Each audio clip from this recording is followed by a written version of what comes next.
Welcome back students. हम लोग 11th class की एनसीईआरटी से एनसीईआरटी रीड अलोंग एक्सरसाइज कर रहे थे बच्चों। तो इन टॉपिक्स में आज इस वीडियो में मैं डिस्कस करने जा रहा हूँ the potential energy of A spring. यानी ये जो स्प्रिंग है ये किस तरह से अपने अंदर पोटेंशियल एनर्जी स्टोर करती है जब हम इसे कंप्रेस करते हैं या फिर जब हम इसे एक्सपांड करते हैं। बच्चों ये तो बात हुई हेलिकल स्प्रिंग की। इसी तरह से जो स्पाइरल स्प्रिंग होती है, खिलौने जो होते हैं चाबी वाले खिलौने, उनमें आपने देखा होगा चाबी भरने पर या चाबी वाली घड़ी जो होती थी, तो एक स्पाइरल स्प्रिंग वाउंड या अनवाउंड होती है, खुलती है या बंद होती है। तो वो भी अपने पास एनर्जी स्टोर करती है in form of potential energy. इसी तरह से बच्चों लीफ स्प्रिंग होती है।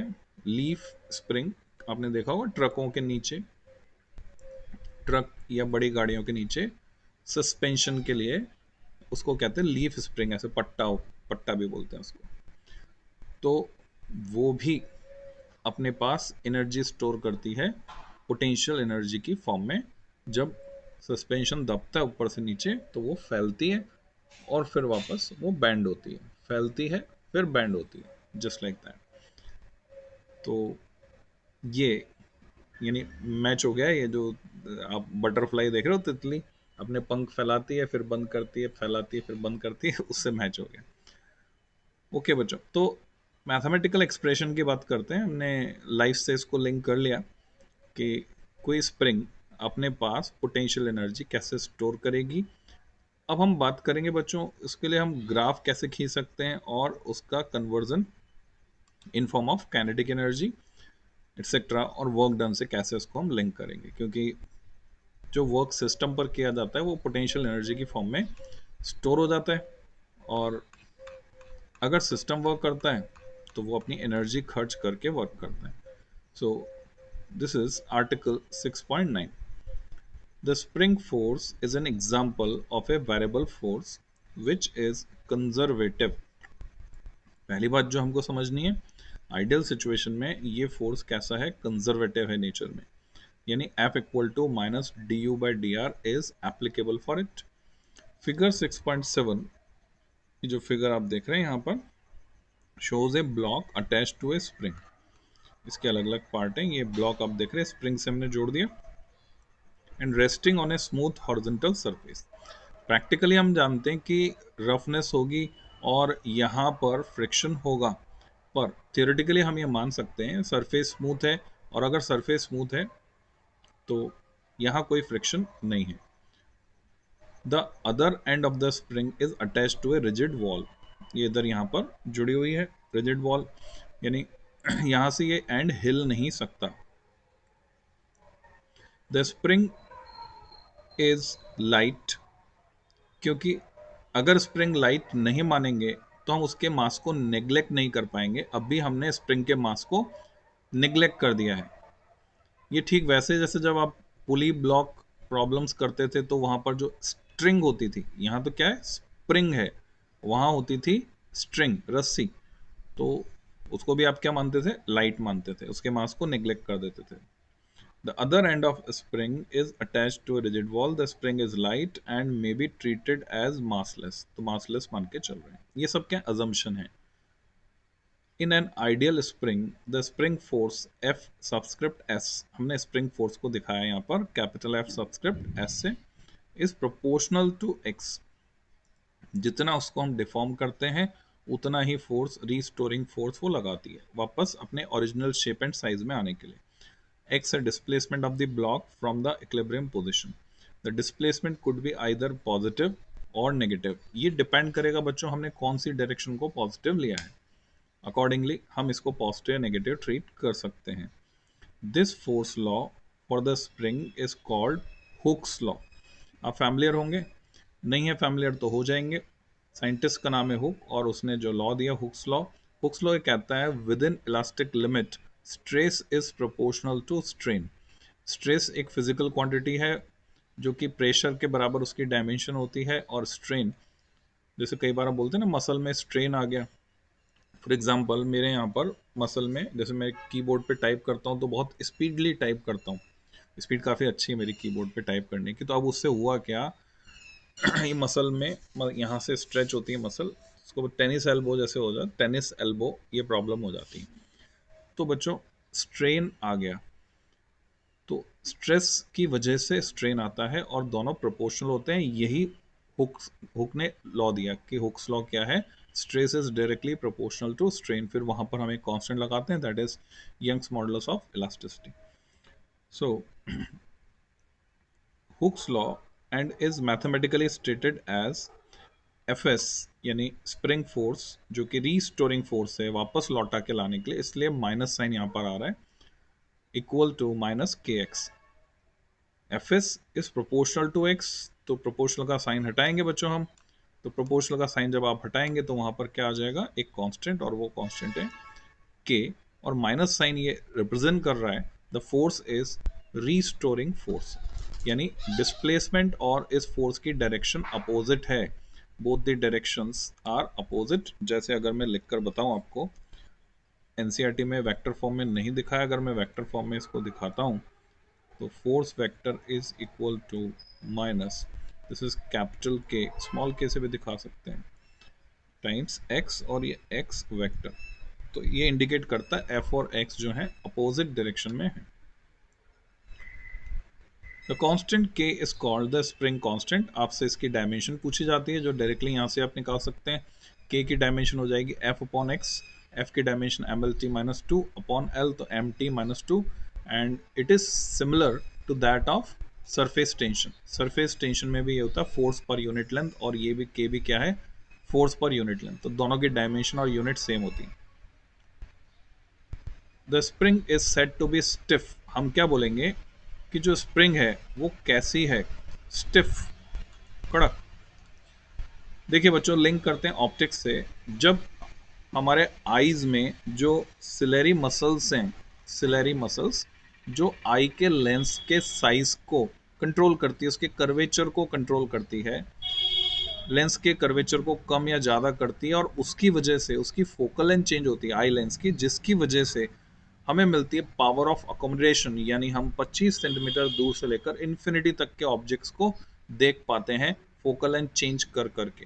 क्योंकि उसके लिए वी तो फिक्स है, इमेज डिस्टेंस फिक्स है, जो आई बॉल का साइज है 2.5 सेंटीमीटर, इमेज को रेटिना पर बनना है, तो image distance V is fixed, U is different, अलग अलग दूरी पर ऑब्जेक्ट है, तो उसके लिए एफ को भी बदलना पड़ेगा। लेंस फॉर्मूला आपको पता होगा, नहीं पता है तो और सीख जाएंगे।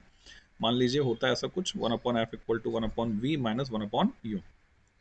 तो जब वो सिलेरी मसल्स स्टिफ हो जाती हैं, यानी अपना लचीलापन खो देती हैं, कड़क हो जाती हैं, तो हमारी आई की पावर ऑफ अकोमोडेशन भी कम हो जाती है, और उसी की वजह से हमको मायोपिया भी हो सकता है और हाइपरमेट्रोपिया भी हो सकता है। दूरदृष्टि दोष और निकट दृष्टि दोष, ये दोनों ही हो सकते हैं। वापस लौटते हैं बच्चों, स्टिफनेस को मैंने फील कराया आपको। सो स्प्रिंग स्टिफ, कड़क कहलाएगी अगर के ज़्यादा है, और के ज़्यादा होने पर आप देखेंगे इसका modulus of elasticity, Young's modulus, वो भी ज़्यादा होगा। अगर अभी आप नहीं जानते तो मान लीजिए स्टिफनेस को डिफाइन करने के लिए कांस्टेंट है हमारे पास, that is capital Y, Young's modulus. इसको आगे हम सीखेंगे। स्प्रिंग अगर ढीली ढाली है, लचीली है, लचीलापन ज़्यादा है, यानी कम फोर्स लगाने पर उसमें स्ट्रेच या कंप्रेशन ज़्यादा आ जाता है, तो हम बोलेंगे के स्मॉल है। Suppose that we pull the block outwards as in figure 6.7b, जैसे कि हमने बी पार्ट में उसको बाहर की तरफ खींचा। If the extension is xm, जो मैक्सिमम उसमें स्ट्रेच आया वो है xm, the work done bye spring forces, हम वर्क डन को कैलकुलेट कर सकते हैं बच्चों। ये देखिए, ये थी इसकी न्यूट्रल स्टेट, जहां पर फोर्स नहीं है, डिस्प्लेसमेंट भी जीरो है। देन हेयर हमने इसको खींचा, डिस्प्लेसमेंट इज x, और फोर्स जो है वो स्प्रिंग फोर्स अपोजिट डायरेक्शन में है, that's why force is negative.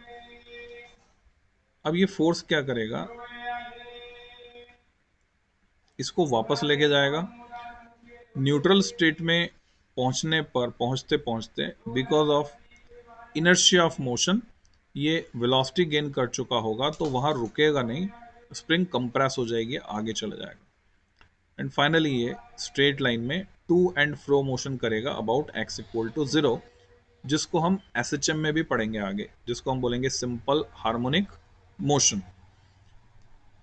तो ये हमने देखा कि डिस्प्लेसमेंट हुआ xm, तो जो वर्क हुआ, स्प्रिंग फोर्स ने कितना वर्क किया, उसको हम कैलकुलेट करते हैं। तो integration of F S dot D x, actual में यहाँ पर क्या है, फोर्स चेंजेस विद डिस्प्लेसमेंट। तो वेरिएबल फोर्स है, तो वेरिएबल फोर्स जहाँ भी होता है हमें इंटीग्रेट करके वर्क निकालना पड़ता है। Work done under variable force में हमने सीखा है इसको। एफ की वैल्यू डाल दी हमने, के एक्स डी एक्स, जीरो से लेकर एक्स एम तक हमने डिस्प्लेस किया है। माइनस साइन क्यों आया, अभी देखा था हमने, एफ एस कैसा था, minus of K X, that's why minus sign is here.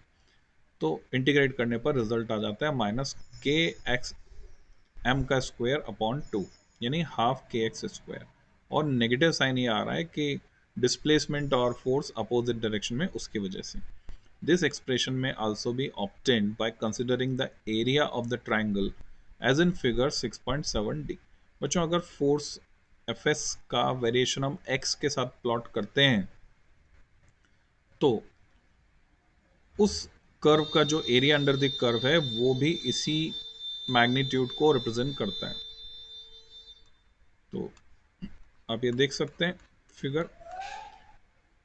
तो this area under the curve, ये नेगेटिव में क्यों जा रहा है आप समझ सकते हैं, एक्स पॉजिटिव होगा तो F x, sorry F S negative होगा। तो ये एरिया अंडर द कर्व के बराबर वर्क डन हुआ स्ट्रेच में। और जब कंप्रेशन होगा तो एक्स नेगेटिव होगा, इसलिए ग्राफ गया ऊपर की तरफ, यानी सेकंड क्वाड्रेंट में, जहां पर एक्स नेगेटिव है बट एफ बिकम्स पॉजिटिव। तो जो डायरेक्शन हमने ली उसके हिसाब से ये है। सो W आ गया K X M square by two, यानी half K X square positive में आ गया हमारे पास, वर्क डन।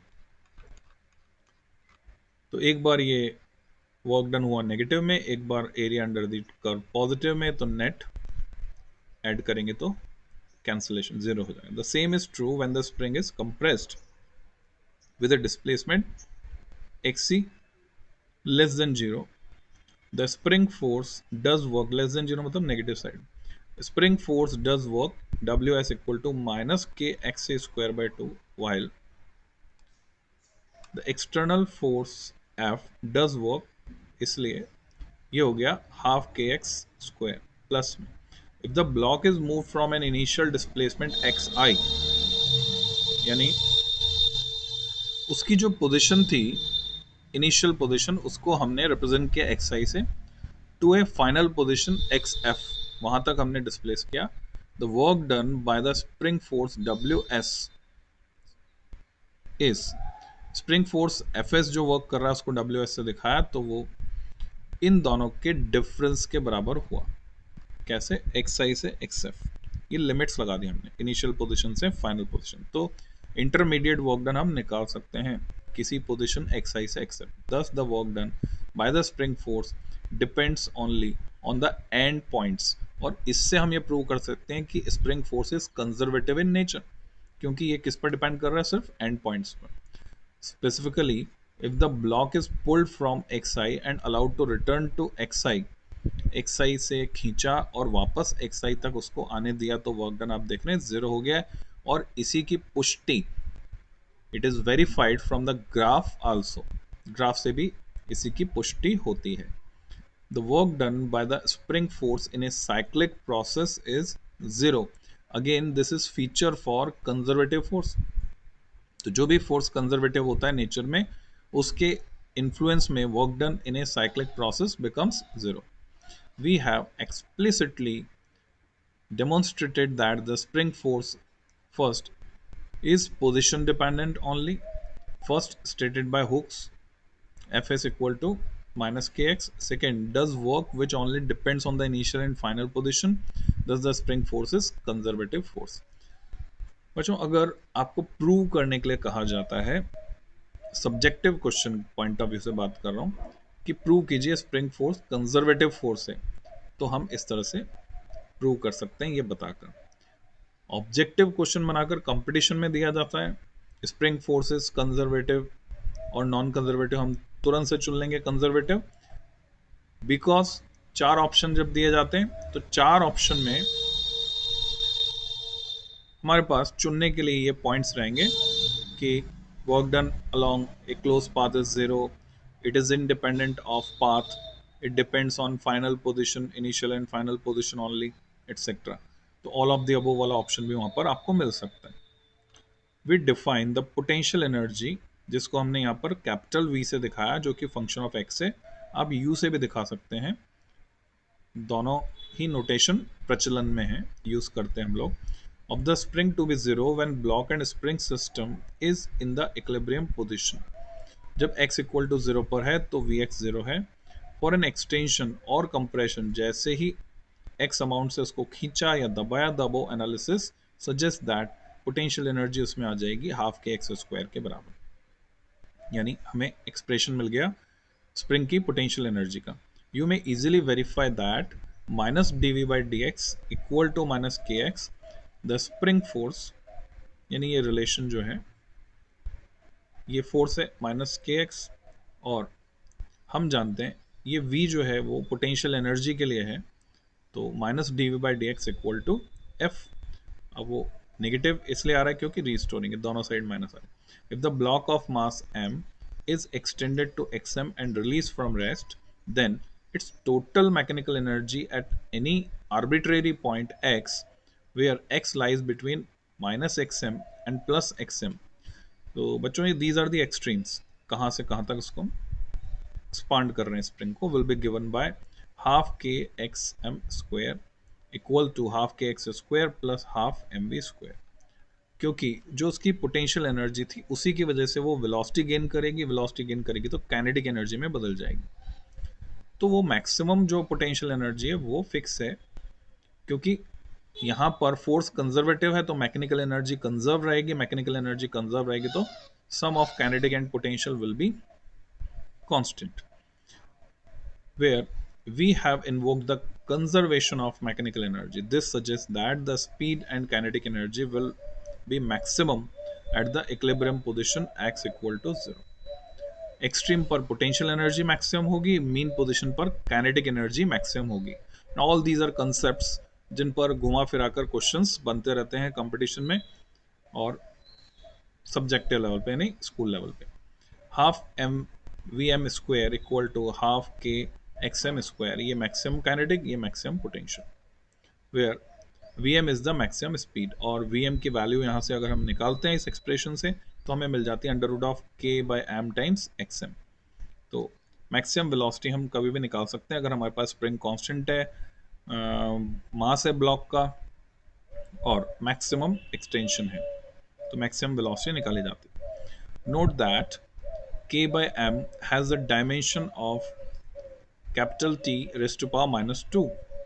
आपको याद हो तो t 2 point root of m by k होता है, तो ये t raised to power minus 2 की डायमेंशन इसकी आ रही है। एंड मैं लिख के बता देता हूँ आपको जो मैं कह रहा हूँ।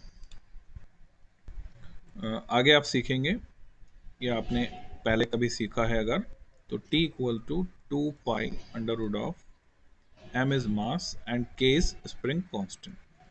यानी 2 पाई तो हम जानते हैं डायमेंशनलेस यूनिटलेस है, टाइम की डायमेंशन किसके बराबर है, under root of m by K. अगर मैं इसकी डायमेंशन लिखता हूँ, d for dimension, it is t1 और सिंपली t। तो जब मैं अंडर रूट हटा दूंगा, स्क्वायर करूंगा, तो वो आएगा t2, और यहाँ t2 आएगा तो आप यहाँ देख रहे हैं ये under root of k by m है, यानी उल्टा है उसका, इसलिए क्या आ गया t की power minus 2। And our equation is dimensionally correct, the kinetic energy gets converted to potential energy.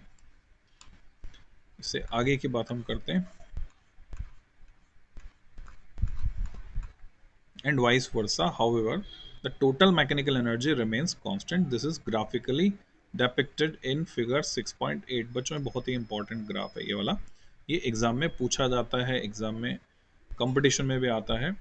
तो आप यहाँ देख पा रहे हैं parabolic plots of potential energy, क्योंकि रिलेशन कैसा है, half K X square which is matches which with equation of parabola.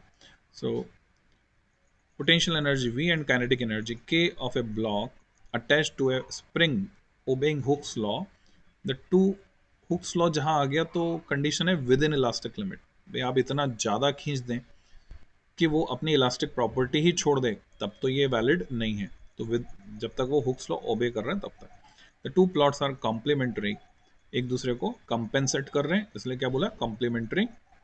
जैसे आपने ज्योमेट्री में पढ़े कॉम्प्लीमेंट्री एंगल्स मिलाकर 180 होता है, sum constant, one decreasing as the other increases. One, एक घटा दूसरा बढ़ रहा है। The total mechanical energy E equal to K plus V remain constant. ये काले रंग की लाइन से जो दिखाया वो टोटल एनर्जी कांस्टेंट है। हम जानते हैं मीन पोजीशन पर वेलोसिटी मैक्सिमम है तो काइनेटिक एनर्जी मैक्सिमम होगी। तो ये जो ब्लू कलर का ग्राफ आप देख रहे हैं ये काइनेटिक एनर्जी का है। एक्सट्रीम पर काइनेटिक एनर्जी जीरो होगी, एक्सट्रीम पर पोटेंशियल एनर्जी मैक्सिमम होगी, क्योंकि कंप्रेशन या फिर एक्सपांशन मैक्सिमम है। तो ये ग्राफ आपको बनाना आना चाहिए। एग्जाम्पल 6.8 अगर हम देखें, टू सिमुलेट कार एक्सीडेंट्स, कितना नुकसान होगा, कहाँ पर डैमेज ज़्यादा होगा, ये सिमुलेशन से पता चलता है हमको। अकॉर्डिंगली कार की बॉडी को डिज़ाइन किया जाता है। Body is designed for least loss. Auto manufacturers study the collisions of moving cars with mounted springs of different spring constant। अब स्प्रिंग से जाके वो टकराएगी तो जितनी एनर्जी स्प्रिंग में स्टोर होगी, मतलब कॉलिजन उतना जबरदस्त। Consider a typical simulation with A car of mass 1000 kg moving with A speed 18 kilometre पर हार। इसको हम बदल लेंगे मीटर पर सेकेंड में। On a smooth road and colliding with a horizontally mounted spring of spring constant 6.25 times per 3 Newton per meter, what is the maximum compression of the spring? तो जो car में kinetic energy है बच्चों, वो सारी की सारी पोटेंशियल में बदलेगी। तो ये kinetic energy half M V square से हमने निकाली कार की, और ये सब पोटेंशियल एनर्जी में बदल जाएगी। Where we have converted 18 kilometre per hour to 5 metre per second. Conversion factor आप जानते हैं, 5/18 से हमने मल्टीप्लाई किया। It is useful to remember that 36 kilometre per hour is 10 metre per second. चाहे तो ऐसे या तो 5/18 याद रखें। At maximum compression xm, the potential energy V of the spring is equal to kinetic energy K. So V equal to हमने equate कर दिया हाफ के एक्सएम स्क्वायर, और यहाँ से हमें वैल्यू मिल जाती है एक्सएम इक्वल टू 2 मीटर, यानी स्प्रिंग में कंप्रेशन आएगा 2 मीटर का। We note that we have idealised the situation, the spring is considered to be massless, the surface has been considered to possess negligible friction. नहीं तो क्या होता, friction के against भी कुछ वर्क होता, तो ये कंप्रेशन इससे कम होता, और कंप्रेशन के दौरान भी फ्रिक्शन होता। तो आप देखेंगे डिफरेंट डिफरेंट सिचुएशन मिलेगी आपको क्वेश्चन में, तो अकॉर्डिंगली आपको ट्रीट करना है, with friction, without friction. We conclude this section by making a few remarks on conservative forces. तो कंजर्वेटिव फोर्सेस को एक बार फिर से रिवाइज कर लेते हैं हम before concluding this section. Information on time is absent from the above discussion. Time के बारे में कुछ नहीं दिया, टाइम की जरूरत नहीं है।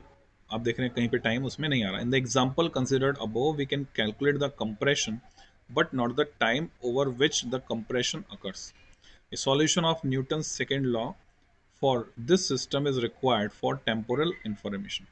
बच्चों इसकी वजह से एक स्पेसिफिक फीचर आ गया, जब भी हम किसी क्वेश्चन को LOM से सॉल्व, यानी लॉज ऑफ मोशन के कंसेप्ट से सॉल्व करते हैं, तो वो थोड़े लेंदी हो जाते हैं, और अगर वहाँ पर सिचुएशन वेरिएबल है तो बहुत ही कम्बरसम, यानी बहुत ज़्यादा लेंदी हो जाते हैं वो।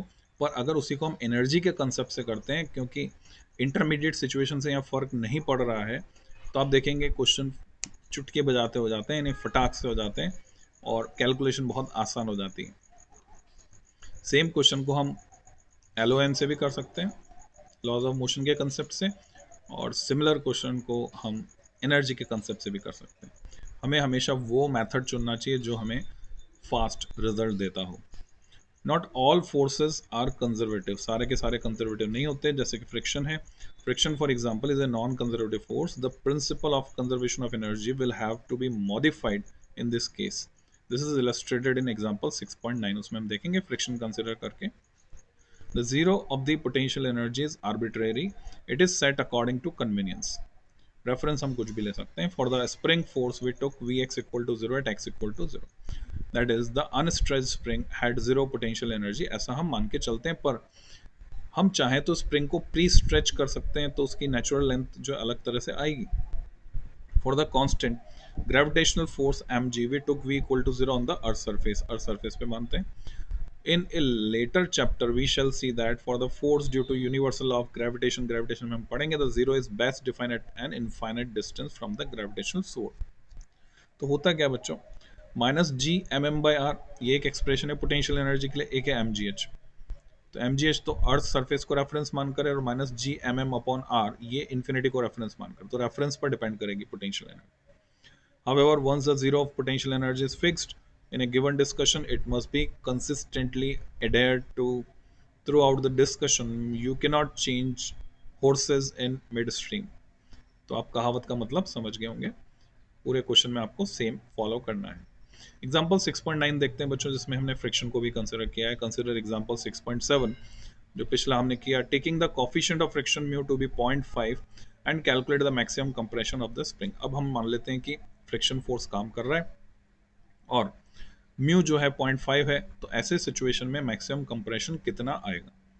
In presence of friction both the spring force and frictional force act so as to oppose the compression of the spring as shown in figure 6.9. We invoke the work energy theorem rather than the conservation of mechanical energy. The change in kinetic energy is equal to work done. यानी हम equation को modify कर देते हैं बच्चों, जिसको हम यहाँ लगाएंगे। ये देखिए, ये गाड़ी है और यहाँ फ्रिक्शन है, के एक्स और म्यू एम जी दोनों अपोजिशन में हैं। सो डेल्टा के चेंज इन काइनेटिक एनर्जी के एफ माइनस के आई। फाइनली जो है काइनेटिक एनर्जी जीरो है, रुकना है उसको, so zero equal to minus half M B square, zero minus half M B square. तो हमारे पास डेल्टा के मिल गया। अच्छा, वर्क डन कितना है, ये है minus half K X square, ये स्प्रिंग का वर्क डन है, और mu M G friction force है इंटू एक्स एम, ये फ्रिक्शन का वर्क डन है। दोनों ही नेगेटिव साइन के साथ हैं क्योंकि अपोज कर रहे हैं। दोनों को इक्वेट किया हमने वर्क एनर्जी थ्योरम से, delta K equal to total work done. अब म्यू एम जी की वैल्यू हमारे पास है, म्यू इज 0.5, एम जी हमारे पास ये आ गया, जी 10 है, एम है 1000। So 5 into 10 power 3 Newton, taking g equal to 10 meter per second. After rearranging the above equation, we obtain the following quadratic equation in the unknown xm. xm के लिए हमें ये power 2 में यानी क्वाड्रेटिक इक्वेशन हमें मिल जाती है, जिसको सॉल्व करने पर इसको हम फॉर्मूले की तरह यूज़ कर सकते हैं बच्चों, ये जो एक्सप्रेशन आया।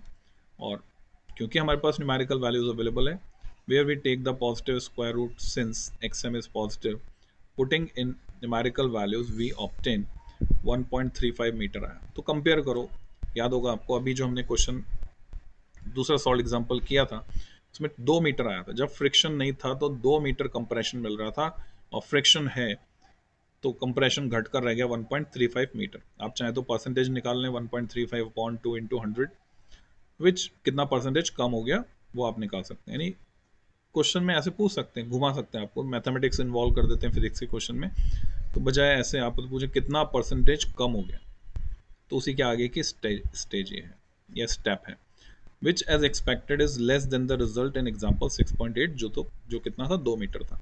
If the two forces on the body consist of a conservative force Fc and a non-conservative force Fnc, C stands for conservative, NC non-conservative, the conservation of mechanical energy formula will have to be modified by the work energy theorem. Fc plus Fnc total force आ गया into delta x, जो कि displacement है, force into displacement, जो कि work done हो गया, वो किसके बराबर हो, डेल्टा के, काइनेटिक एनर्जी में चेंज के बराबर। और डेल्टा के प्लस वी, इसमें हमने जोड़ दिया पोटेंशियल एनर्जी की टर्म को, equal to F N C into delta X. ऐसे भी हम लिख सकते हैं क्योंकि हम ये जानते हैं कि F C into delta X minus delta V के बराबर होता है। तो ये अलग अलग फॉर्मेट आ गए वर्क एनर्जी थ्योरम के। और टोटल एनर्जी की बात कर लें हम यहाँ पे, क्योंकि के प्लस वी इज ई, तो डेल्टा ई हो गया F N C into delta X, total energy में change, equal to non conservative force के इन्फ्लुएंस में किया हुआ work, where E is the total mechanical energy over the path. This assumes the form EF minus EI equal to WNC, where WNC is the total work done by the non-conservative forces over the path. तो आप देखेंगे कि आगे question में ये equation बहुत काम आने वाली है, हमारे ये कंसेप्ट काम है। Unlike the conservative force, WNC depends on the particular path I to F, क्योंकि वो नॉन कंजर्वेटिव, और नॉन कंजर्वेटिव की पहचान क्या है, वो पाथ पर डिपेंड करता है। तो बच्चों मैं समझता हूँ ये काफ़ी इंपॉर्टेंट कंसेप्ट आपको समझ में आया होगा। कुछ कम अंडरस्टैंडिंग बनी हो तो आप इसको रिपीट करें 2 दिन के बाद, है ना। कोई भी वीडियो, कोई भी कंसेप्ट अगर कम समझ में आता है तो तुरंत रिपीट नहीं करें, 2 दिन के गैप के बाद रिपीट करें, अंडरस्टैंडिंग बेटर बनेगी। तो इस वीडियो में इतना ही। तो अगले वीडियो में हम डिस्कस करेंगे बच्चों next article 6.10, various forms of energy, the law of conservation of energy. तो मिलते हैं जल्दी। Happy learning.